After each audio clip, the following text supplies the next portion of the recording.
Boa tarde a todos, obrigada pela presença. Certamente a gente terá aí uma hora de uma conversa muito rica, muita troca de conhecimento. Quero agradecer a presença de todos que estão conosco na sala do Zoom e reforçar de que esse material vai ser disponibilizado em rede social aberta, né, no YouTube do Sindmadeira, para que vocês possam ter acesso a essas informações posteriormente também. Peço a gentileza a todos que fechem os microfones durante o evento e no momento oportuno, quando vocês precisarem, quando for passada a palavra a vocês para fazer alguma pergunta, algum questionamento, a gente vai organizando isso da melhor maneira possível, tá bom? Então, eu passo primeiro a palavra ao nosso presidente do Sindmadeira, Antônio Nicola, para que faça a recepção a todos os nossos convidados. Por favor, Nicola. Ok, obrigado, Paulo. Boa tarde a todos. Vai ser uma tarde maravilhosa e o tema é muito importante para todos os dois sindicatos, tanto para o patronal e tanto para o do trabalhador. E a gente tem um grande prazer em receber o Dr. Marco Antônio Redins, porque ele consegue falar para a gente de uma forma tranquila, serena e sem muito, diretamente o assunto. Então, Dr. Marco Antônio, muito obrigado e que essa tarde seja maravilhosa. Muito obrigado a todos. Por favor, doutor Marco Antônio, já fique à vontade, receba aí a palavra, já está contigo.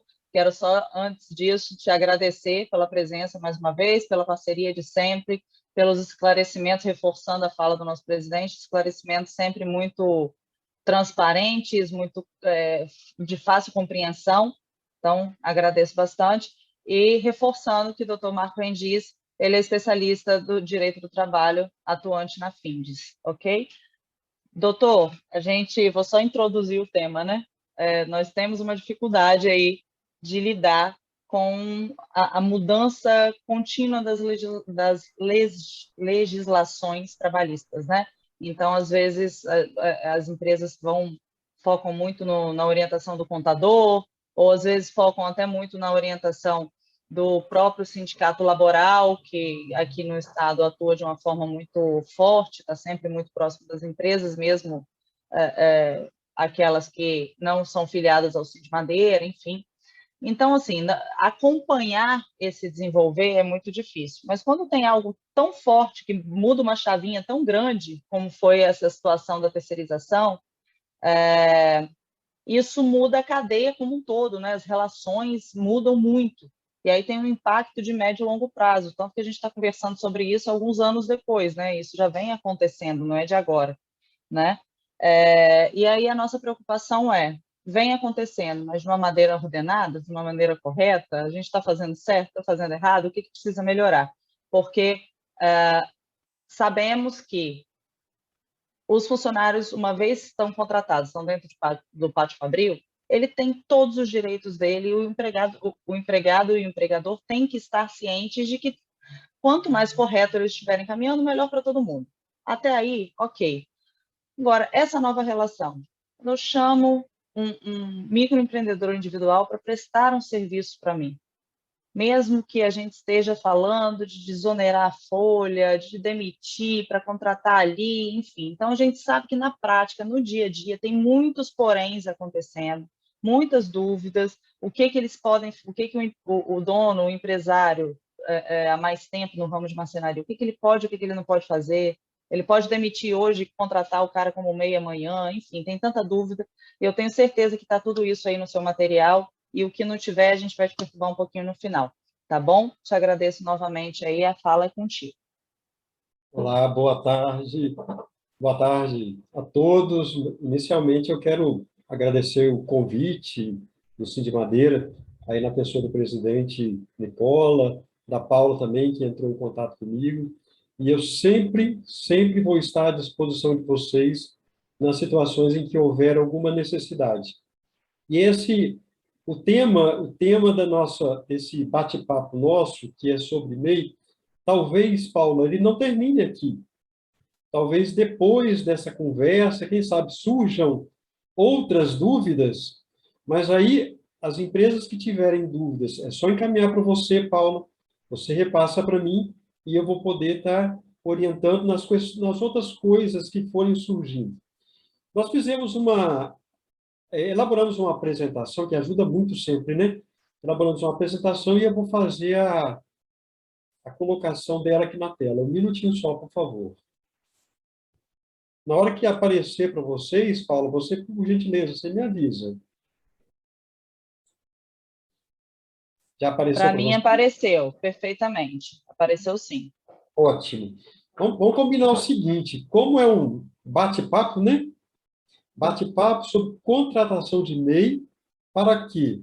Para atuar nos pátios fabris de imóveis. Como é um bate-papo, se houver alguma dúvida, se quiser fazer alguma interpelação, estou à disposição, a gente para a apresentação e a gente tira as dúvidas. O importante é que, ao final desse pequeno encontro nosso, a gente consiga aí esclarecer o máximo de questões possíveis.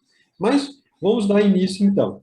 Primeiro, é interessante nós conhecermos um pouco sobre quem é o microempreendedor individual. Quem é? Que pessoa é essa, né? Que as pessoas chamam de microempreendedor individual, que muitas vezes é chamado de MEI. Primeiro ponto, ele foi criado pela Lei Complementar 128, lá de 2008. Então, a partir de 2008, que surgiu essa figura jurídica do microempreendedor individual. Ele é uma pessoa que trabalha por conta própria e se formaliza como pequeno empresário. Trabalhador autônomo também trabalha por conta própria.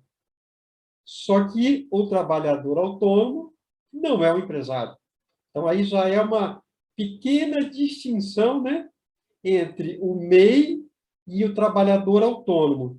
Enquanto o MEI é um pequeno empresário, o trabalhador autônomo, como o próprio nome diz, ele é um trabalhador.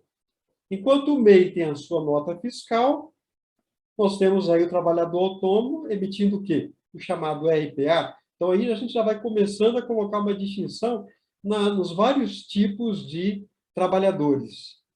Para ser MEI, é necessário o seguinte, ele faturar até R$81.000 por ano ou R$6.750 por mês.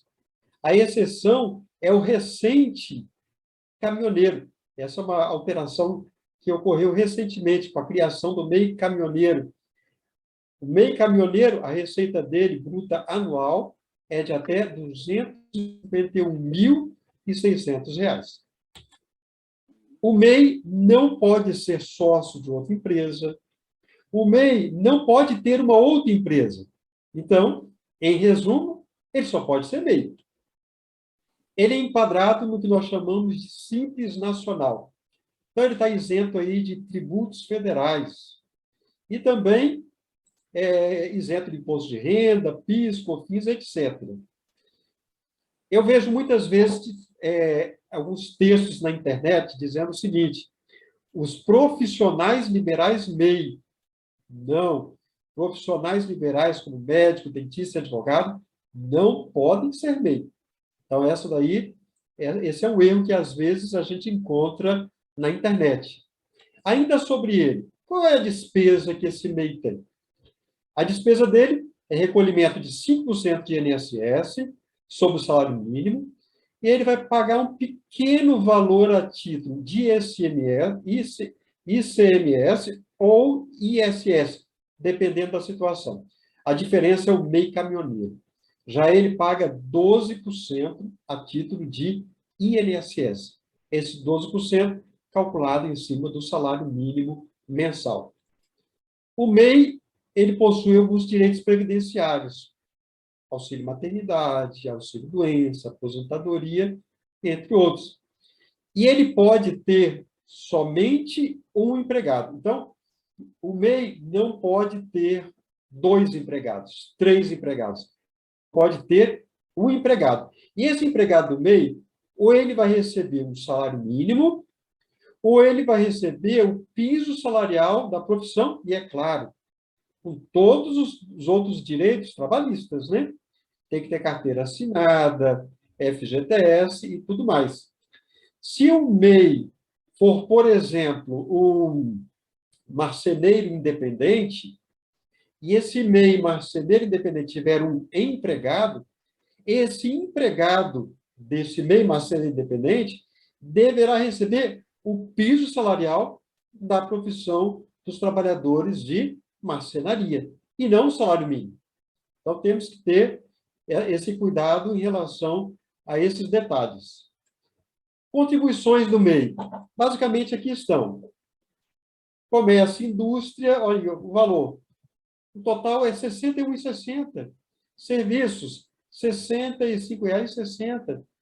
Comércio e serviços, ICMS e ISS, R$ 66,60. Quer dizer, o valor que ele vai contribuir mensalmente é bem reduzido, né?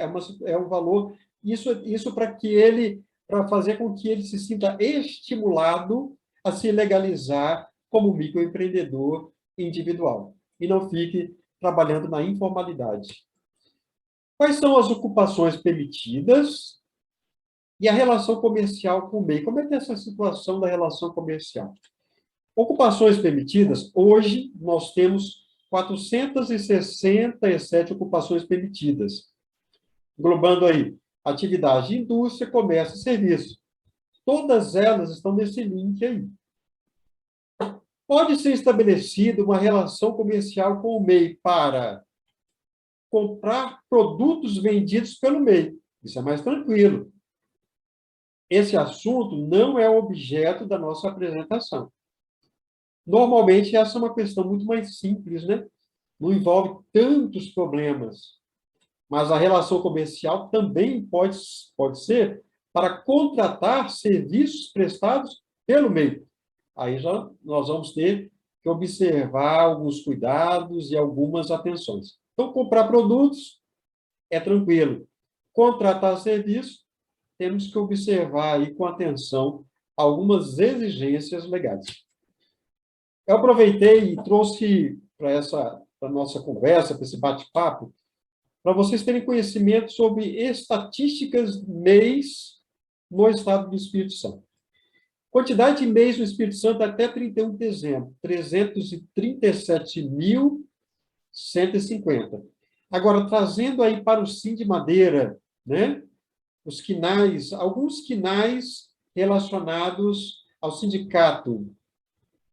Até 12 de março de 2022, nós tínhamos 2.540 MEIs marceneiro sob encomenda ou não, independente. Montador de imóveis independente, 1.147 MEIs.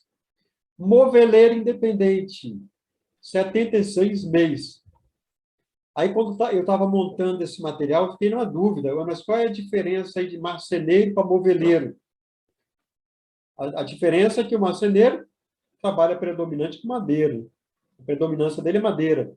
Já o moveleiro, a predominância dele é o plástico. Então, provavelmente, esse KNAI aí não é tanto de interesse do Sindmadeira. Provavelmente, eu acredito.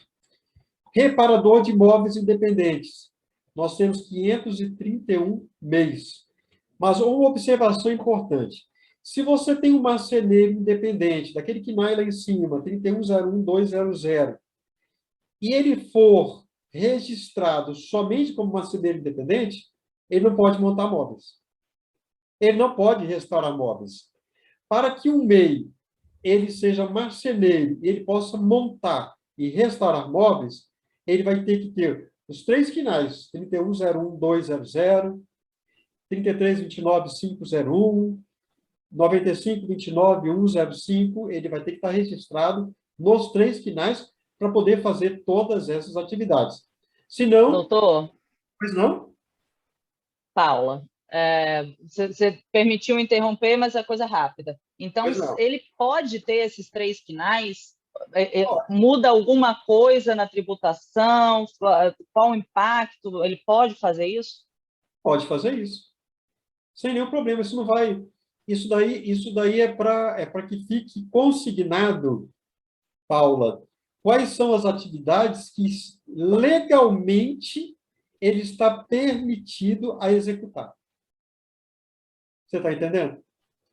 Então, se eu Perfeito, perfeito. somente marceneiro independente, eu não posso montar móvel. Eu não posso reparar móvel, porque são outros quinais. Quer dizer, para eu poder fazer isso, eu vou ter que, lá no momento em que eu for me legalizar, vou me legalizar, eu vou ter que colocar quais são as atividades que eu vou prestar, ligando aí, é claro, ao KNAI daquela atividade, né? Então, aí eu já vi, Paulo, que acendeu uma luz na sua cabeça, né? Em relação a essa questão, que é uma atenção que tem que ser dada, né? Na verdade, como nós temos bons parceiros próximos de nós, né, a gente provavelmente esse nosso bate-papo de hoje vai desdobrar em alguns outros pequenos projetos, porque desses 2.540, né, ou os 1.147 ali que nós estamos vendo, quantos deles foram bem orientados como estamos sendo agora? Né? Porque talvez no momento, como abrir um MEI, me corrija se eu estiver errado, mas abrir o CNPJ, iniciar a atividade como MEI, basta você ter um caminho digital, é um site, né? Você não É isso. vai à junta comercial, você não tem a mesma burocracia, você não tem a exigência do contador estar acompanhando. Então, essa facilitação por hora, por vezes, é muito importante, muito válida, mas também, por vezes, deixa a desejar, né, em outras questões, como a gente está vendo aqui agora. Mas agradeço muito, é isso mesmo. Vai gerar desdobramento, hein, doutor? Vamos lá, então. Isso é importante, né? Aqui, Paula, esse quadro que eu estou colocando aqui foi pensando em vocês, tá? No Sim de Madeira. É uma sugestão minha. Nós temos no site do governo informações detalhadas sobre MEI. Aí, por exemplo, o seu sindicato, o Sim de Madeira, ele tem uma abrangência territorial. Aí você está vendo lá, selecione os municípios desejados. Aí o que você pode fazer? Selecionar os municípios do Sim de Madeira, de abrangência. Você vai ter quantidade de MEIs. Aí depois você pode exportar essa informação e verificar, por exemplo, quantos marceneiros nós temos em Cariacica? Quantos marceneiros nós temos em Vila Velha, por exemplo? Quer dizer, olha, interessante trazer esses marceneiros para quê? Para serem associados do Sim de Madeira, não é verdade? Aí esse caminho aí, se você precisar depois, eu posso ajudar a chegar lá. Você está entregando um brinquedo para criança. Isso é importante. Mas agora, Paula, que a coisa vai começar a ficar um pouquinho mais complicada.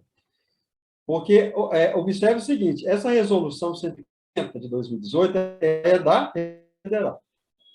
Aí já chama atenção para nós, né?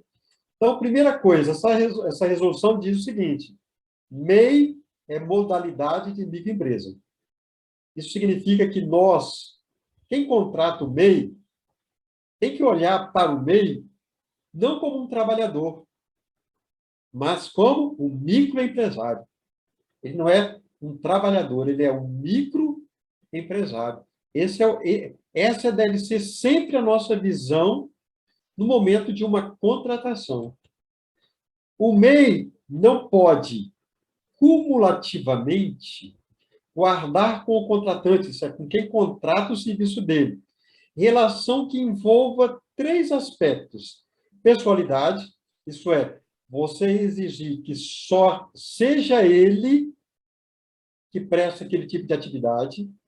Subordinação, isto é, o contratante dar ordens para ele, dizendo para ele o seguinte: eu quero que você faça assim, que você faça desta forma, você vai fazer do meu jeito, você vai seguir as nossas especificações. Não pode. Habitualidade. Habitualidade é frequência, né? Quer dizer, uma atividade que seja frequente, que seja, vamos colocar num termo mais simples, que seja direta.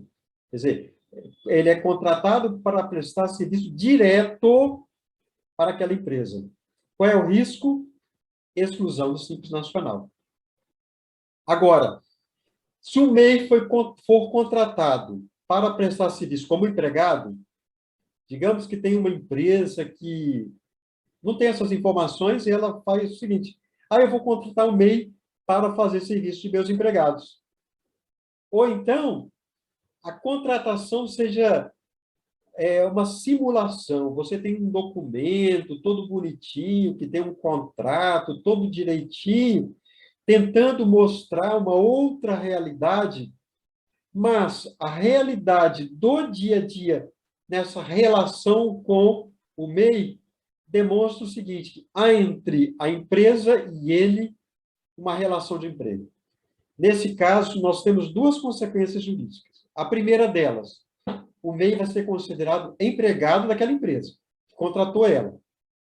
Aí, é claro, se ele vai ser considerado empregado, essa empresa vai ter que assinar a carteira dele, vai ter que cumprir as obrigações tributárias, previdenciárias, tudo o que tem direito empregado. E, é claro, nessa situação, o MEI poderá ser excluído do Simples Nacional. Essa mesma resolução, quando ela fala de prestação de serviço, ela diz o seguinte: é proibido, regra, né? Sabe, no direito tudo tem regra e tudo tem exceção. Vamos começar pela regra. Regra: MEI está proibido de realizar cessão ou locação de mão de obra. Mas o que seria isso? Aí essa própria resolução diz o seguinte: que na cessão ou locação, o MEI vai ser colocado à disposição da empresa contratante, nas dependências da contratante ou nas dependências de terceiros. Para quê? Para o MEI realizar serviços que sejam contínuos. Serviço contínuo, serviço habitual. Essa atividade prestada por ele pode estar relacionada com a atividade fim da empresa, pode não estar relacionado com a atividade fim, independentemente. Não pode. Aí, ali no finalzinho, quando diz independentemente da natureza e da forma de contratação, significa que, independentemente do que você coloca no contrato, se tiver isso daí, vai gerar problema. Espera aí, então, doutor Marcos. Pois Calma não. aí, que agora você chegou num ponto, hein? Então, se eu tenho lá um projeto muito bacana de uma arquiteta que me passou para poder eu fabricar o mobiliário dela para o cliente final dela. Ok. Eu quero contratar um MEI para um pedaço da minha produção eu terceirizar para ele, tá? Só que esse MEI, ele tem máquinas pequenas, ele tem as máquinas que são muito importantes, mas são as menores. Mas para ele fazer, por exemplo, executar todo um plano de corte, ele vai precisar de uma máquina maior, né? E que muitas vezes o meu pátio, por exemplo, pode ter. Se ele for ao meu pátio trabalhar por alguns dias no meu pátio, eu estou gerando um risco? Eu vou fazer o seguinte, Paula, eu não vou te responder. Sabe por quê? Porque eu tenho uma empresa lá na frente. Então ótimo. Beleza. Tá? Oba, obrigada. Mas deixei essa mentinha na cabeça de todo mundo aí. Pode deixar a sementinha, mas a resposta vai vir daqui a pouco. Que verdade. Bom. Maravilha. Aí, essa resolução diz o seguinte: serviço contínuo é quando você tem uma necessidade permanente. Serviço contínuo é uma necessidade permanente, continuada, periódica. De quem? Da contratante. Aí, de novo, ligado ou não à atividade fim dela. E essa atividade pode ser realizada também de forma intermitente. O que significa? Aí, às vezes, a pessoa pensa assim: o serviço é contínuo, mas eu vou colocar alguns intervalos. O MEI presta serviço 2 meses, para 1 mês, presta serviço mais 2 meses, para outro mês. Isso é, tem intervalos, continua sendo contínuo. Não é porque você colocou um intervalo que, no conjunto, não vai retirar esse caráter do serviço ser considerado contínuo. Dependência de terceiro. O que significa dependência de terceiro? não é uma dependência do MEI. O MEI tem o local de trabalho dele. Dependência de terceiro é aquela escolhida pela empresa contratante. Não é a indicada pelo MEI, a escolhida pelo MEI, a que pertence ao MEI. Quem escolhe é a empresa contratante. Exceções para essa regra. Então, vamos lá. Vou começar a traçar algumas exceções.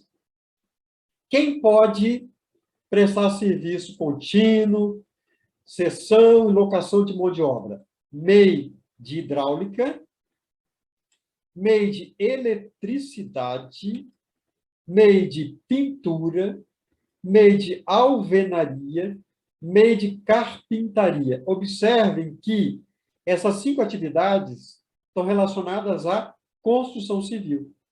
E elas foram colocadas como exceção exatamente em razão do fato de que existe uma grande quantidade de trabalhadores sem registro trabalhando, prestando serviço na construção civil. Então, uma forma de regularizar isso é transformar esse pessoal todo em MEI.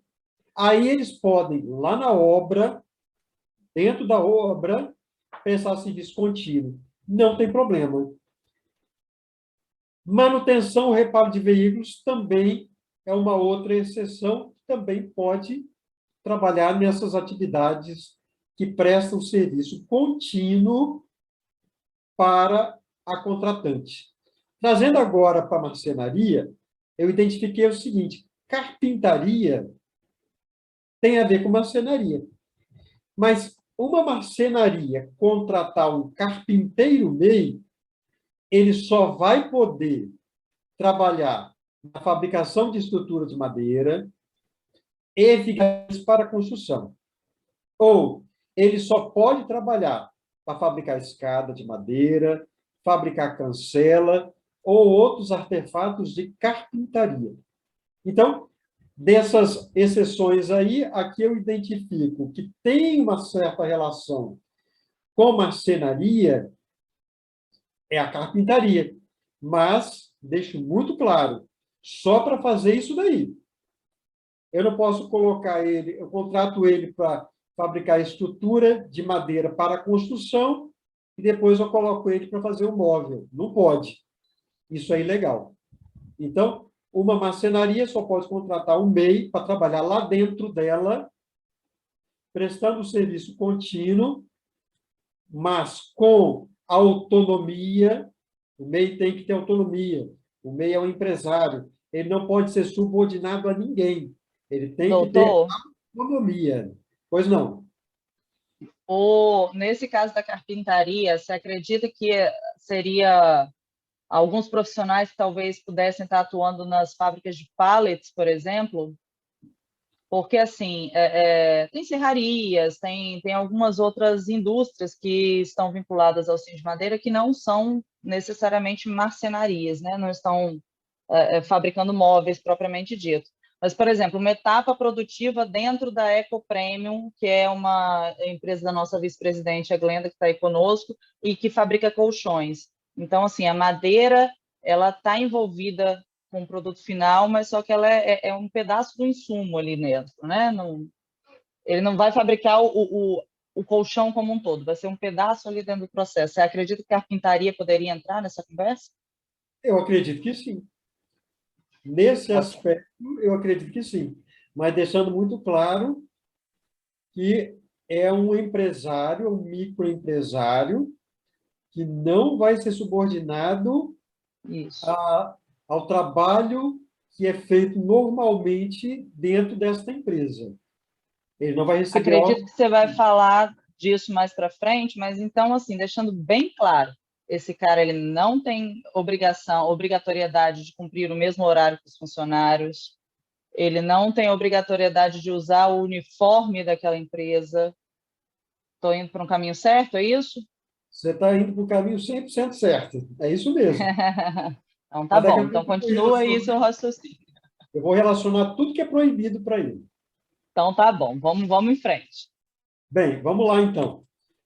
Digamos que uma empresa contratou esse profissional, né, dentro daquelas situações que pode prestar serviço contínuo, aí vai mudar um pouco de figura a relação dele em relação à empresa contratante. Nós vamos ter uma, entre aspas, penalização. É uma espécie de penalização para quem contrata, no seguinte sentido. Essa resolução diz o seguinte: quem contrata o MEI para prestar serviço contínuo vai ter que pagar a empresa contratante, tomadora, tem que pagar a contribuição previdenciária patronal de 20%. O valor que ela pagar ao MEI, mensalmente, vai ter que multiplicar 20% e vai ter que fazer esse recolhimento da contribuição previdenciária patronal. Nesse caso, o MEI vai ser considerado como um autônomo, como um contribuinte individual. Lembrando que o trabalhador autônomo também é 20%. Então, isso para quê? Para evitar a transformação de empregados em MEI. Então, tem essa espécie de penalização, de punição, de encargo para a empresa tomadora. Para o restante das atividades, todas as outras, não tem nada disso. Esses 20% aí é somente para aquelas 6 atividades que eu relacionei no slide anterior. Paula, agora eu vou passar um dos pulos do gato, tá, Paula? Mas atenção. Aí que eu gosto, hein? Estou de olho. Isso. A cessão ou locação de mão de obra é admitida para quê? Hidráulica, eletricidade, pintura, alvenaria, carpintaria e manutenção ou reparo de veículos. Para as outras atividades, isso vai responder a sua pergunta, Paula. Se os serviços forem executados nas dependências do MEI, tudo bem. Essa resposta, Paula, não era a que você imaginava quando você me fez. Porque você falou do MEI que não tem aquela máquina maior. Mas o MEI, ele vai precisar ter o maquinário dele para executar as atividades na dependência dele, para então sair fora dessa problemática da cessão ou locação de mão de obra. Lembrando que, numa situação ilegal, esse MEI poderá ser considerado empregado da empresa. Então, o exemplo que você deu, tem um trabalho que vai ser feito, tem uma arquiteta, etc.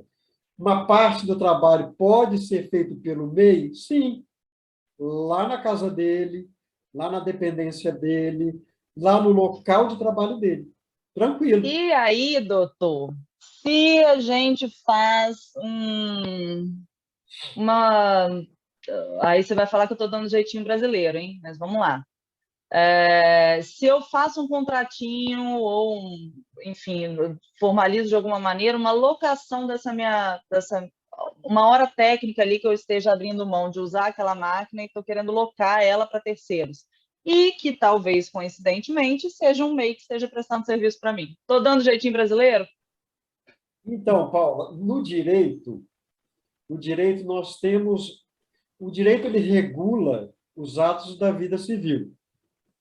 Os atos, as nossas relações, né? Ele vai regular as nossas relações. E o direito traz situações que são regra, traz situações que são exceção. Só que existem situações da vida real, Paula, que nem sempre se encaixam na regra ou se encaixam na exceção.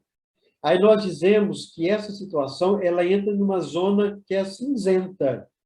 O que significa isso? Significa que um fato desse, que for parar na mão de um juiz, vai depender do quê? Da interpretação desse juiz. Então, para essa pergunta sua, nenhuma resposta poderá te dar segurança jurídica plena. Nenhuma resposta vai te dar uma segurança jurídica plena. Você fazer um contrato alugando aquela máquina gera uma segurança jurídica, mas não é só isso que é visto na análise de uma determinada Perfeito. relação jurídica, envolve um monte de coisa, Paula. Envolve um monte de coisa. A utilização da máquina é uma, mas isso na mão de um juiz pode ter desdobramentos que nem eu e nem você podemos imaginar. Ok? Certamente. Maravilha. Vamos lá, então. Algumas situações, aqui são exemplos, tá, gente? Primeiro exemplo, eu tenho uma grande indústria de bola de futebol. Ela pode contratar o microempreendedor para uma facção parcial? Pode, desde que o serviço seja executado aonde? Na dependência do MEI. Trazer o MEI dentro da indústria para fazer aquela atividade? Não pode. Essa mesma indústria de bolas, ela necessita de um cozinheiro para o refeitório. Não pode contratar o MEI, porque essa é uma atividade habitual, permanente, contínua, e ela vai ser executada onde? Nas dependências da contratante. Essa indústria, o que eu sugiro a ela? O contrato um cozinheiro empregado, o contrato uma outra empresa que fabrique alimentação para trabalhadores e que ela forneça as marmitas lá para a sua indústria. Essa mesma empresa, essa mesma indústria, ela pode contratar o MEI para lavar os tapetes da sala de recepção, desde que essa atividade seja eventual e não periódica, ou que os tapetes sejam lavados aonde? Nas dependências do MEI. Por conta das dimensões da indústria, ela pode contratar um MEI para prestar serviço de manutenção das instalações. Aí, por exemplo, contratar um pedreiro, o MEI pedreiro, para fazer a manutenção. Pode. Ele vai poder trabalhar lá dentro, só que aí, é claro, como esse é um serviço relacionado com a alvenaria, tem aí a contribuição previdenciária patronal de 20%. Essa indústria tiver uma frota de veículos, ela pode contratar o MEI para quê? Prestar serviço contínuo, até mesmo lá dentro dela, manutenção e reparo de veículos. Vai pagar a contribuição previdenciária patronal. Tipos de contratos que podem ser ajustados com o MEI. Aqui são contratos que podem ser ajustados por pessoas físicas e por pessoas jurídicas com o MEI. Contrato de empreitada. Eu contrato um MEI para fazer uma obra. Por exemplo, pedreiro para levantar um muro, levantar uma parede. Nesse contrato de empreitada vai estar definido qual é o preço para fazer o muro. Quem é que vai fornecer o material? É o contratante ou é o MEI? Vai ter uso de equipamentos? Vai ter qual é o objeto desse contrato? O resultado. E esse resultado é a conclusão daquela obra. Eu posso contratar o MEI para prestar serviço. Aí vai realizar serviços que são periódicos, específicos, tem que ter independência técnica, não pode ser subordinado a ninguém. Exemplo, eletricista, carpinteiro, encanador e pintor. Contrato de fornecimento de produtos. Uma empresa contrata um MEI para fornecer produtos para ela. Esta empresa poderá revender esses produtos ou ela pode utilizar esses produtos na sua cadeia de produção. Tomás, Pois não? André falando. Pois não? Você pode voltar ao slide, por gentileza? Esse contrato de empreitada para, por exemplo, montador externo, que vai fazer a montagem na casa do cliente. Eu posso gerar um contrato de empreitada por cliente e, no caso, seria caracterizado contínuo, por exemplo, se ele estivesse pegando vários serviços da minha empresa, clientes diferentes, ou teria que dar um tempo, parar para contratar ele numa nova empreitada? Então, André, legalmente, quando a gente fala de empreitada, a empreitada é para fazer obra. Aí você tem o empreiteiro, né? E você tem o dono da obra. Quer dizer, então, nesse caso aí, nesse exemplo que você está dando, não seria bem um contrato de empreitada. Ah, tá. Eu pensei que poderia fazer um contrato com o montador, né? Ele vai lá, faz a montagem dos móveis e terminando aquele... Mas, Pois não. mas acredito que possa ser o contrato de prestação de serviço. Não é isso, doutor Marcos? É, agora, qual é a minha preocupação? André, o que que a gente tem que observar é o seguinte, ele vai montar ele vai montar esse móvel, ele vai montar de forma independente, ele vai montar dentro do horário dele, ele vai montar dentro das especificações técnicas que ele conhece. Se houver algum tipo de interferência da contratante, aí vamos lembrar, interferência de quem contrata é empregado. Ok. Tá, então deixa eu te fazer essa pergunta em cima disso. Ó, fizemos, o André resolveu fazer essa contratação lá de prestação de serviço do montador. Ele foi para a casa do cliente, mas quando primeiro que o material já foi cortado, já foi produzido e tal na indústria do André. Aí o André embalou as peças bonitinho e mandou para a casa do cliente. Então, até chegar na casa do cliente, o meu prestador de serviço ainda não teve relação com a demanda. Chegou na casa do cliente, ele vai começar a montagem. Ele precisa ter ali um memorial descritivo, alguma coisa que já oriente ele como é que é aquela montagem, porque não são produtos... Paula, sua voz sumiu. Oi, é porque entrou uma ligação aqui, desculpa. Mas então precisa saber como que se monta, né? Ok, uma vez fazendo essa montagem, é importante que ele tenha acesso, por exemplo, a tirar uma dúvida técnica ou outra com o Pátio Fabril. Ou não? Isso daí é um problema também. Então, olha só, vamos colocar da seguinte forma. O que que Oi, o oi. que... Oi, Paula, está me Vocês me ouvindo? ouvem? Estou te ouvindo, Paula. Vocês estão me ouvindo, Paula? Ouvindo, doutor? Então, olha só, Para mim, Paula. cortou. Paula, Caiu um pouco minha internet aqui, mas pode continuar. vamos lá, então. Vamos colocar de uma forma bem simples. Você vai dizer para o MEI, Paula, o que fazer. Olha lá, presta atenção. O que fazer, onde fazer, quando fazer. Entendeu? O que fazer? Montar tal coisa. Onde fazer? Na casa do cliente. Quando fazer?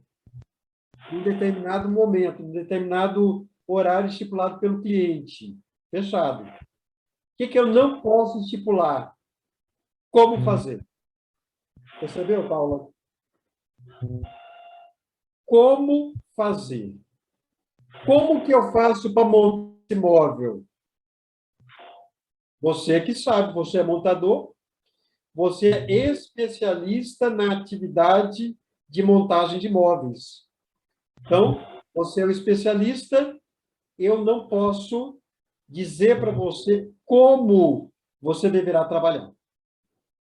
Ficou claro? Ficou, para mim ficou claro. Para André também está claro para você? Sim, ficou claro. Obrigado aí, doutor. E André, eu já vi uma observação, eu já vi doutrina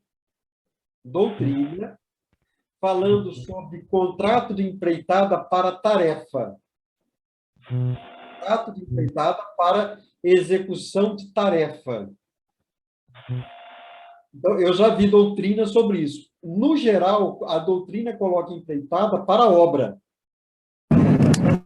Eu já vi doutrina falando de empreitada para execução de uma tarefa. Eu vou pedir a você o seguinte, André, mais adiante, você entra em contato comigo, ou entra em contato com a Paula, que eu vou olhar com mais detalhe essa questão da tarefa, para ver se a gente abre aí uma possibilidade para a sua empresa, mas com segurança jurídica. Pode ser? Claro, está anotado aqui, a gente conversa depois, então. Obrigado. Doutor Porque Marco, temos que ter segurança jurídica. isso. Aí, nesse sentido, caso você conversando especificamente da demanda do André, que pode ser demanda de outros tantos, né? A gente achando aí um caminho interessante. Caso a gente envolva o sindicato laboral nessa conversa, a gente está dando algum tipo de segurança jurídica maior para essa relação? Muda alguma coisa? Não nada, não. Não, né? Absolutamente nada. Então tá bom. É claro, manter uma ótima relação com o sindicato laboral é sempre muito importante, mas em termos de consequências jurídicas dentro do que eu estou falando em relação ao MEI, não muda em nada. Vou dar um exemplo. Então, se, por exemplo, eu mostrar para eles, antes de fazer, mostrar para eles a estratégia, como que está querendo ser a condução dessa minha relação com o MEI, isso não me traz nenhuma segurança jurídica a mais. Não. Ok. Segurança jurídica. Em termos de... Quando eu falo de segurança jurídica, eu estou direcionando a duas questões principais. Segurança jurídica de Receita Federal, não. Segurança jurídica para fins de possíveis ações na justiça, também não, Paula. Para essas duas vertentes, não vai te trazer segurança jurídica, não. Ok. Vamos seguir, então. Depois, Paula, vamos combinar da seguinte forma, as dúvidas que surgirem, o André passa para você, você manda para o Caio me direciona, que eu respondo, que aí fica formalizado dentro da FIS. Ok, passo para ela sim. Perfeito. Mas temos ainda o contrato de parceria. Esse contrato de parceria, no geral, é para salão de beleza. A gente vê, né? Salão de beleza que tem os parceiros, que tem o barbeiro, cabeleireiro, esteticista. Tem uma lei específica para o contrato de parceria entre o salão de beleza e o MEI. Temos contrato de compra e venda. O MEI compra ou vende produto específico de uma pessoa ou de uma empresa. Contrato de troca de serviço. O MEI, ele troca o serviço com uma outra empresa. Ele faz o serviço e, em troca, a empresa faz um outro serviço para ele. Isso também é possível. Cuidados na contratação do MEI. Exigir cópia dos seguintes documentos: CNPJ, certificado da condição de MEI, comprovante de inscrição municipal. E sempre deverá emitir nota fiscal. É obrigatório. Cuidados na elaboração do contrato, que deve ser escrito, específico, delimitado, deve conter, no mínimo, o objeto do contrato, qual vai ser a atividade prestada por ele, qual vai ser o preço que vai ser pago, as formas de pagamento, as obrigações de cada uma das partes, contratante e MEI, os prazos para cumprimento das obrigações por ambas as partes e as hipóteses de rescisão contratual. Pontos de atenção. O MEI poderá pleitear vínculo empregatício com as empresas tomadoras se presentes os seguintes requisitos do vínculo, como subordinação, isso é, dar ordens ao MEI, falta de autonomia e de independência do MEI, desenvolvimento de serviços conforme orientação da empresa contratante, exigência de exclusividade, controle e fiscalização por parte da empresa contratante, cumprimento de horários, cumprimento de metas, constituição de PJ por ex-empregados. Cuidado! A pejotização, ela é ilegal, ela é proibida. Transformar empregado em PJ, em MEI, para prestar serviço e a empresa ter uma redução de encargos, isso é ilegal. Últimas considerações. Observar as normas de saúde e segurança do trabalho, se a atividade do MEI for prestada no local do estabelecimento do contratante, Cuidado na relação com o empregado do MEI. Ele é empregado do MEI, mas ele não é empregado da contratante. Ele não tem que receber ordem de ninguém, a não ser do MEI. É muito comum prepostos da contratante verem o empregado do MEI como seu empregado e passarem ali a dar ordens.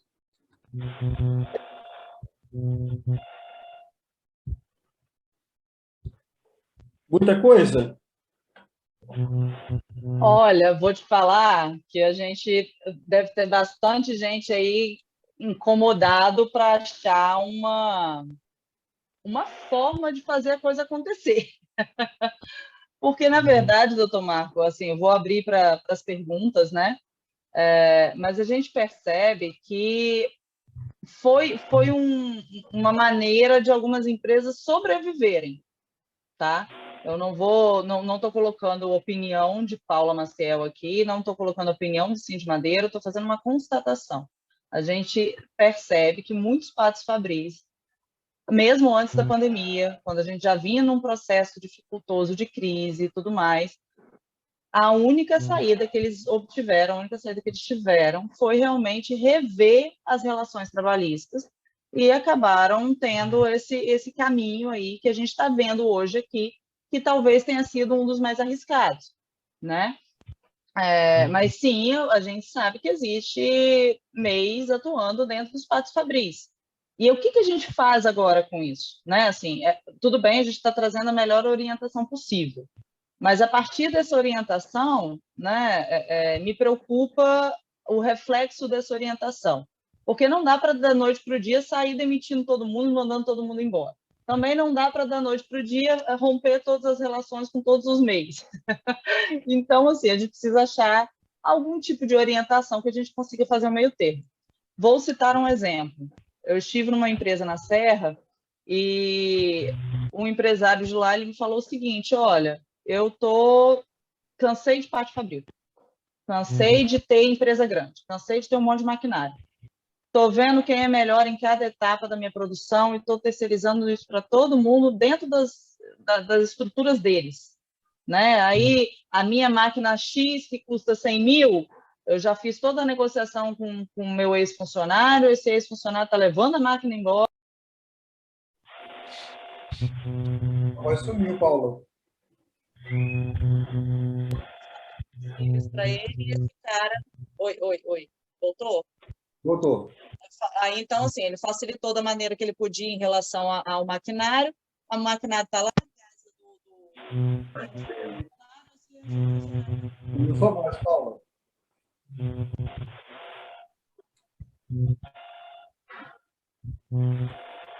Sumiu sua voz.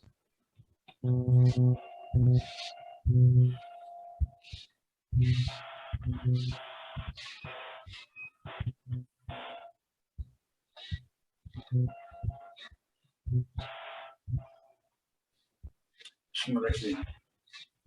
Sua voz sumiu, Paulo. Sua voz sumiu. Vamos ver se agora vocês me ouvem. Sim. Certo? Certo. Então, a intenção é assim. Só um minutinho que eu agora vou ter que desligar o áudio aqui do outro lado, senão eu vou ficar me ouvindo.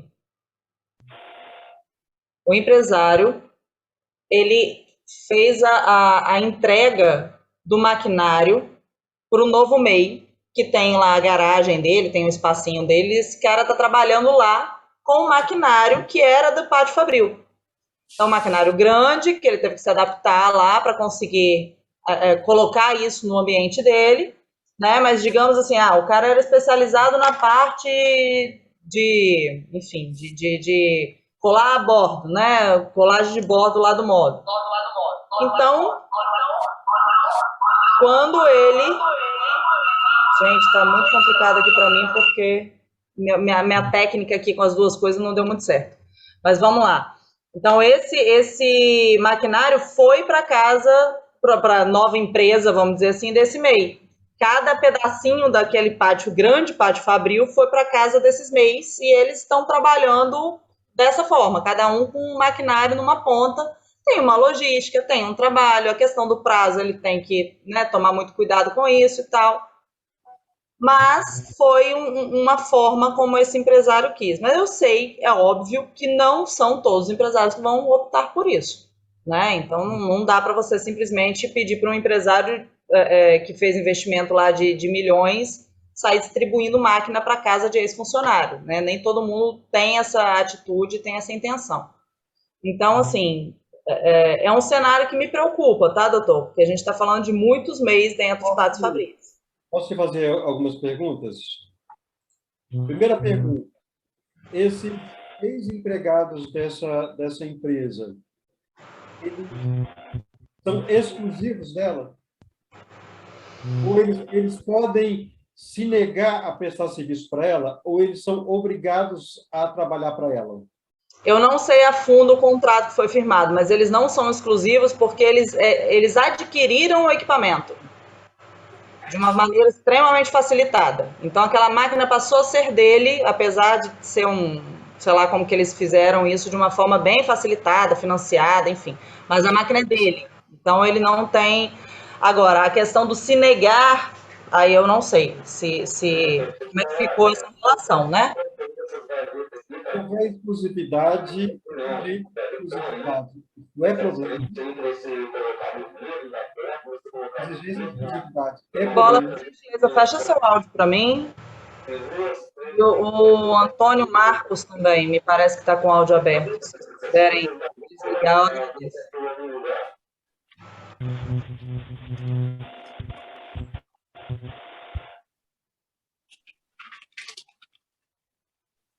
Eu estava falando para você, a exigência de exclusividade é um problema.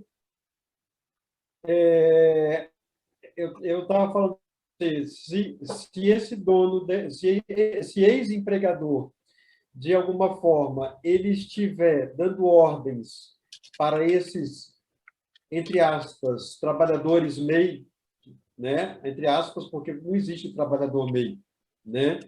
Mas se você tiver uma situação simulada, uma simulação, isso tudo cai por terra. Existe um princípio do direito do trabalho que se chama princípio da primazia da realidade. E isso diz o seguinte: mais vale o que acontece no dia a dia do que o que está registrado em documentos. Então, você pode ter o documento melhor do mundo, mas se na prática do dia a dia ficar caracterizado que existia exigência de, por exemplo, cumprimento de metas, horários e etc., isso, num cômputo, num contexto, isso pode dar problema. Eu não estou dizendo, Paula, que isso vai dar problema. Eu estou dizendo que isso pode dar problema. Essa é uma questão que pode dar. A gente nunca tem como a gente dizer assim, isso vai dar problema. Mas a gente pode dizer, existe um risco disso dar problema. E o risco existe. O que esse empregador ele tem que saber, esse empresário tem que saber é quais são os riscos que existem, guardar todas as documentações, guardar todos os contratos, guardar todos os recibos, guardar tudo para que, no futuro, se ele for chamado na Justiça do Trabalho, por exemplo, ele vai ter que ter algo para se defender. Quer dizer, ele vai ter que ter argumentos para se defender. Quer dizer, isso não, na prática, Paula, isso não é tão simples, não é simples, porque se você tem um MEI, mas o juiz olhar para esse MEI e ver nele um empregado travestido de MEI, ele vai dar a esse trabalhador todo aquele tratamento diferenciado que a Justiça do Trabalho dá. Então, nesse aspecto, a balança vai ficar no equilíbrio. Quem contrata vai estar abaixo, o MEI vai estar numa situação superior, estou falando juridicamente, em termos de proteção jurídica, e o contratante vai estar numa situação superior. Então, assim, risco existe? Risco existe. Possibilidade de ter problemas existe? Existe. Assim, como é que funciona a questão da prescrição? Se você contrata hoje uma pessoa como MEI, de repente, numa situação irregular, ele sempre vai poder cobrar desse empregador os últimos 5 anos. Então, se você tem 5 anos que você está com ele poderá cobrar os direitos trabalhistas e previdenciários dos últimos 5 anos. Quer dizer, quando ele tiver 6 anos com você, aí é sempre 5 para trás. Então, assim, é uma situação tranquila? Não é. E é um efeito cascata, né? Porque um fazendo esse movimento, os demais também acabam por fazer, né? Agora, uma situação importante. Esses MEIs, a gente viu lá no começo da sua apresentação que a gente tem um volume interessante de MEIs já registrados aqui no nosso estado para a nossa cadeia. Esses MEIs, eles podem estar junto ao Sindmadeira, e se podem, eu sei mais ou menos o caminho que você vai ter nessa resposta, que você nos acompanhou aí nas assembleias lá de trás, né? Se podem estar conosco, se há alguma orientação específica, algo que a gente... Porque para abraçar esse pessoal, ele também precisa estar se sentindo empresário, né? O que a gente percebe é que muitas vezes é uma relação documental e esse cara trabalhou 20 anos como funcionário, e aí ele não se empodera da posição de empresário. E aí isso também, para nós do patronal, receber essa postura do MEI, ele vem com uma postura de funcionário para dentro de um sindicato patronal. Então, né, não sei se você teria algo aí a acrescentar, sugerir para nós também nessa recepção e nessa caminhada aí. Como o MEI tem quinais bem específicos, o KINAI dele é bem específico. É claro que está dentro de grupos e subgrupos, onde dentro desses grupos vão se encaixar exatamente nas atividades prestadas pelas indústrias do Sindmadeira. Isso daí, com certeza. Mas a minha orientação é ajustar o contrato social, eu esqueci agora o nome. É o contrato social? Estatuto, isso. Fazer um ajuste, na minha orientação, fazer um ajuste no estatuto, abrindo também a colocação aí dos MEIs, citando os MEIs como também dentro desse grupo de ocupações que são permitidas para fazer parte do Sindmadeiras, das atividades permitidas a fazer parte do Sindmadeiras. Bacana. Inclusive, nós temos alguns que já estão conosco e em assembleia, há algum tempo atrás, foi pré-aprovado, né, uma taxa diferenciada para os MEIs, né? Mas realmente, até então, a gente não tem tanto esses MEIs com essa postura anterior que eu tinha comentado, né? Esse que era funcionário de uma determinada fábrica e virou empresário da noite para o dia ali por uma questão documental. Esses MEIs que estão conosco realmente são empresários que já eram empresários antes e agora estão recomeçando, então já é um movimento já com um olhar mais de negócio em si, enfim, tem um comportamento, um raciocínio um pouquinho diferente. Agora, aos demais que estão conosco, acompanhando aí desde o começo do nosso evento, vou deixar duas possibilidades. Ou vocês podem colocar algo para nós no chat, se vocês optarem por não querer falar, ou, por vez, aí pode levantar a mãozinha que tem uma opção aí de levantar a mão, tá? Na parte de reações, até no celular também, quem está com o celular pode fazer isso.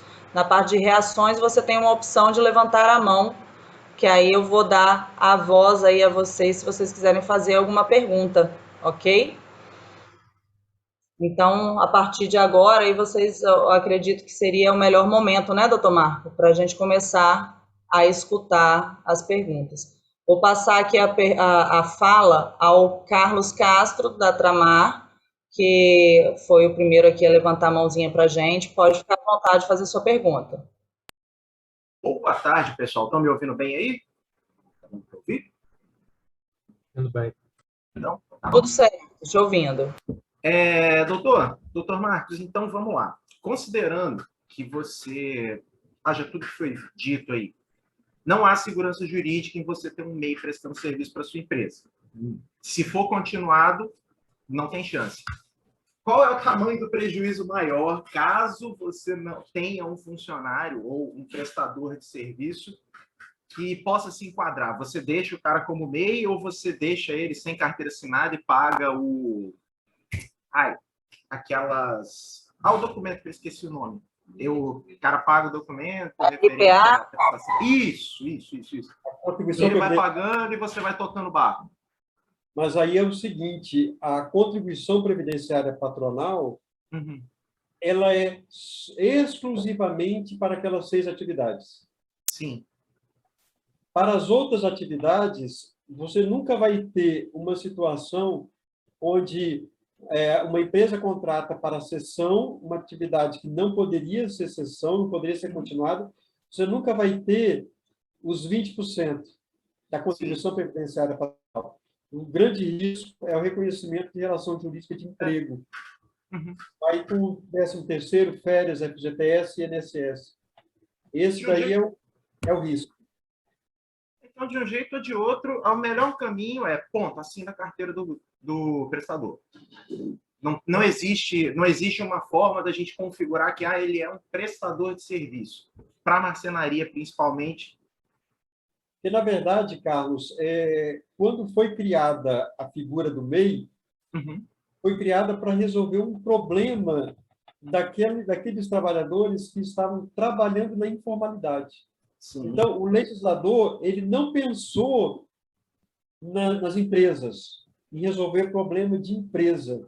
Ele pensou em resolver o problema do trabalhador informal, para que ele venha contribuir com a Previdência Social, para que ele saia dessa situação de informalidade, contribua com a Previdência Social, quer dizer, é mais um para contribuir para o sistema da Previdência Social, né? Mas, em momento algum, isso foi feito para resolver problema de empresa, exceto construção civil.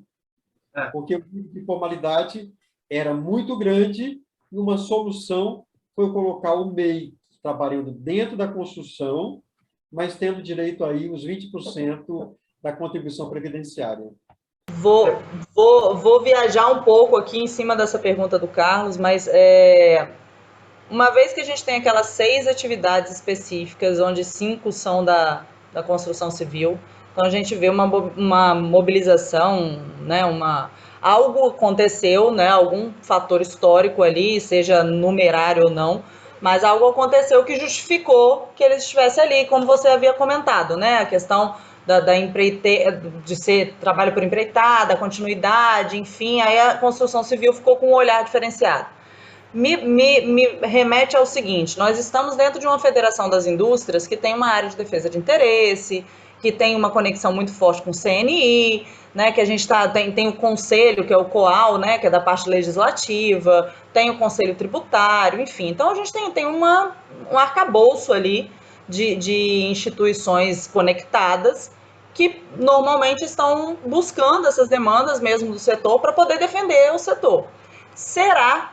Aí vou colocar assim por alto, né? Porque a gente tem que fazer conta, tem que saber números e tudo mais. Mas será que não seria um caminho a gente mostrar o quão importante seria para a indústria moveleira do país, né? Olha, a gente aqui em 15 querendo falar do país inteiro. Mas assim, o quanto que seria importante, de repente, as atividades, os quinais que estão envolvidos com as marcenarias estarem nessa listinha aí de 6, repensando aquilo ali, porque aí é uma opção, se o cara quer pagar os 20% ou quer pagar o funcionário, né, como na folha de pagamento dele, vai ser uma opção, mas pelo menos ele teria a opção, né? O que você acha, doutor? Será que a gente tem força para isso? Então, aí, Paula, isso que você falou seria, assim, sem muitas reflexões minhas, mas seria talvez a única saída. Porque você tem uma lei complementar que criou o MEI. Você tem uma lei complementar que criou o MEI lá em 2006, 2008. Já não lembro mais agora exatamente a data dela. Em 2014, essa lei complementar foi alterada. E ela foi alterada colocando a palavra exclusivamente para eletricidade, alvenaria, pintura. Então, assim, talvez uma solução ideal seria trazer dentro dos 6, mais 2, mais 3. Agora, essa daí vai ter que ser uma grande campanha, no sentido de que, quando você olha sobre o que o governo ganha e o que o governo perde, o governo ganha porque é 20% de INSS, né? Quer dizer, vai ser 20%, o INSS é maior. Mas, ao mesmo tempo, você vai ter uma resistência muito grande lá no Congresso Nacional, porque quem vai perder é o trabalhador. É o trabalhador que vai se transformar em MEI para prestar serviço contínuo dentro de uma marcenaria. Agora, é possível, tem que ser feita uma discussão, né? Uma discussão de quem estaria... Doutor, não vou te colocar nessa rabuda agora, não, de se aprofundar, não. Porque eu imagino a dimensão do que é isso, né? Mas, ao meu ver, de uma forma muito simplória, foi o que me passou em mente aqui. Paula, o projeto de alteração legislativa desse tópico que você está dizendo não é nada assim. A alteração legislativa é de um dispositivo da lei complementar, um dispositivo só, incluindo dentro das 6 e também mais algumas. O grande problema é que todo projeto de lei você tem que ter uma justificativa. Eu já elaborei para fins 2 projetos de lei que já estão lá no Congresso Nacional sobre questões de importância da indústria. Agora, especificamente nesse daí, o grande problema é qual justificativa para incluir esse pessoal dentro desse grupinho, né, pequeno. Me parece que é uma justificativa muito próxima do que a construção civil utilizou. Assim, eu não sei se a gente vai ter números suficientes para chegar ao ponto de conseguir, né? Eu acho que esse é um estudo mais para frente, mas assim, me parece que é um raciocínio muito próximo, porque a questão da continuidade da demanda e como nós somos ponta lá na cadeia, é interessante isso, porque o setor de madeira e imóveis ele é vinculado à cadeia florestal, ok. Só que nós somos finalísticos para a cadeia de construção civil. Então, a gente não consegue se desconectar da construção civil. Então, a gente está lá na pontinha também, né? Na área de acabamento e tal, enfim. Agora, Paula... Então, é meio que uma forma de trabalho que é muito próxima, muito similar e que tem pedaços que são realmente externos, que eu não preciso que foi o caso que o André colocou, que eu não preciso estar com o cara dentro da minha empresa, mas ele tem que estar lá na casa do cliente montando, então... Agora, interessante, uma oficina mecânica pode ter MEI lá dentro. Você lembra que eu falei? Isso. Ela pode. Qual é o argumento que eles utilizaram lá no Congresso Nacional? Mas eu acredito, Paulo, que essa ideia sua, ela é interessante. Eu acho que aí a gente tem que começar a pensar nisso e eu estou à disposição para pensar junto com vocês. Dizer, mudar o dispositivo, para mim, é moleza. É só os finais que a gente quer. Agora, a dificuldade toda é encontrar argumentos para convencer o Congresso Nacional a trazer esse povo todo para dentro da normativa do MEI. Entendi. Bacana. Alguém mais gostaria de fazer alguma pergunta, alguma complementação? Eu vou fazer uma coisa, Paula. Eu vou, assim que for possível, eu vou buscar o projeto de lei para ver qual foi a justificativa que eles usaram para aquele pessoal de elétrica, pintura e alvenaria, para ver se a gente consegue, de repente, aproveitar esses mesmos argumentos e dando colocando informações que digam respeito aí à indústria de marcenaria. Excelente. Nossa, fico muito feliz de ter você aí podendo contribuir conosco nessa demanda, porque a gente em algum momento esse movimento começou em algum lugar do país e começou pequenininho também, né? A gente lá para a cadeia da construção civil, em algum momento, ou que seja a cadeia lá de automobilística, né? De reparos automotivos, etc. Então, em algum momento alguém começou, né? Quem sabe não está aí na mão do nosso presidente Nicola ficar aí com essa, com essa demanda grandiosa. É o seu microfone. Poxa vida, que desafio, hein? Aí vou botar o Carlos para ser o próximo gestor. Aí. Isso aí. Eu queria até assim ver se, não sei se vai ter disponibilidade para fala, porque às vezes o pessoal está com câmera fechada e áudio fechado, talvez até porque não possam mesmo participar tanto e estão só ouvindo. Mas se alguém de pallets ou de serraria ou madeireira estiver aqui conosco, quiserem fazer alguma fala diferenciada, porque a gente tem essa tendência de falar um pouco mais de marcenaria, porque está mais próximo e as demandas chegam mais para nós. E aí as outras áreas, os outros segmentos, a gente está sempre ali tentando, a gente está se aproximando, está fazendo o máximo que a gente pode para estar mais juntos de vocês, entendendo mais as dores de vocês. Então, agora, por exemplo, é um excelente momento para vocês nos colocarem aí o que vocês sentiram disso tudo, né? Se tem algum um adendo importante aí para o segmento de vocês. Se tiver alguém conosco aí, agradeço pela fala. Não havendo, não sendo possível, eu vou deixar esse recadinho, como a gente vai compartilhar esse material bastante, eu deixo esse recadinho para os demais, né? O nosso diretor técnico, nosso diretor financeiro está em viagem no evento da FIMA, em Bento Gonçalves, através de uma parceria nossa, do Cindy Madeira com o Sebrae. Então, ele talvez seria uma excelente pessoa aí para estar contribuindo. E cadê? A Glenda estava aqui conosco, mas eu acho que a Glenda teve que sair também.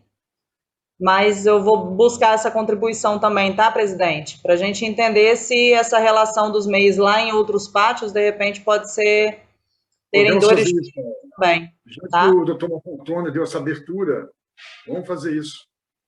Ok. Bem, estamos caminhando aí para 1h20 de evento. Estou bem feliz com o resultado, bem satisfeita. Aí vou passar a fala, então, para o doutor Marco Rendiz novamente, para que ele faça as considerações finais, e depois passo a fala para o meu presidente, Antônio Nicola, para a gente encerrar o nosso evento. Por favor, doutor Marco. Bem, Paulo, eu só tenho a agradecer a vocês, agradecer a todos vocês. É sempre muito bom. A gente está conversando sobre questões da área trabalhista, e que, de alguma forma, tem relação com a área trabalhista, e eu me coloco à disposição, surgindo outras questões, para a gente estar conversando. Muito obrigado, e vamos continuar aí nossos contatos para a gente cada vez mais melhorar essas relações das empresas com o Cindy Madeira. Isso aí, muito obrigada, e até a próxima, com certeza, hein, doutor? A gente vai continuar te perturbando um pouquinho. E, presidente, por favor.